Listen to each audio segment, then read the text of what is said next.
Der Patrick redet mit der Tina und sie werden wieder gute Freunde.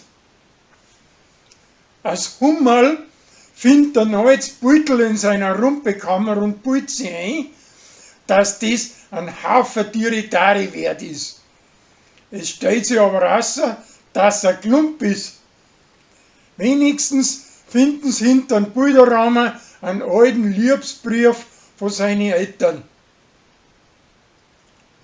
Josie zieht um nach Einering bei Salzburg, weil es da eine Stelle gekriegt hat als Lehrerin an der Schandischule.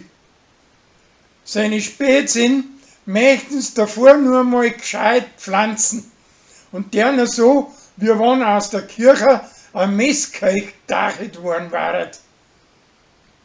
Sie durchschaut das Gespiel zwar von Anfang an, aber sie möchte kein Spielverderber nicht sein und tut bis zum Schluss brav mit.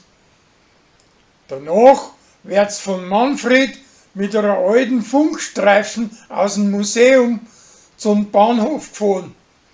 Und die Lansinger Wachstube wird ausgeräumt und zugesperrt und der Manfred wird nach Bayerkofer versetzt. Leni schaut mit seinen Brüdern und mit seinen Alten einen Schmalzfilm an. Aber der nimmt den Gregor so her, dass ihm die hellen Zachen runterrinnen.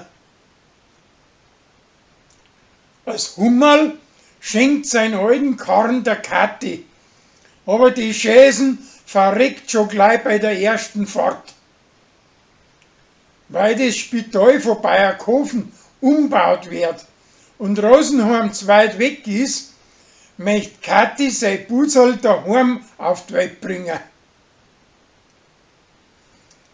Der preußische Kellner stellt die Leute im Wirtshaus gesalzene Nussen hin, damit sie mehr saufen.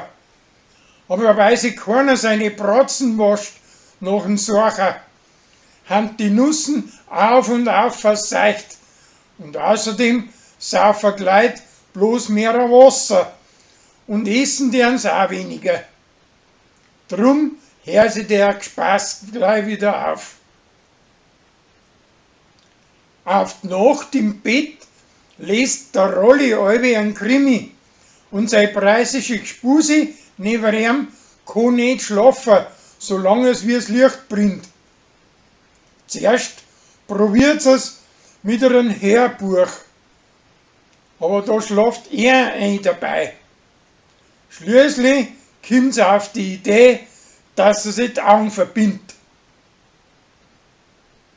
Im Pfarrer seiner Heimat wird ein Haus für arme Waserl überschwemmt und die Kinder müssen auf andere Häuser umziehen und verlieren auf die Weise eine Spätsinn.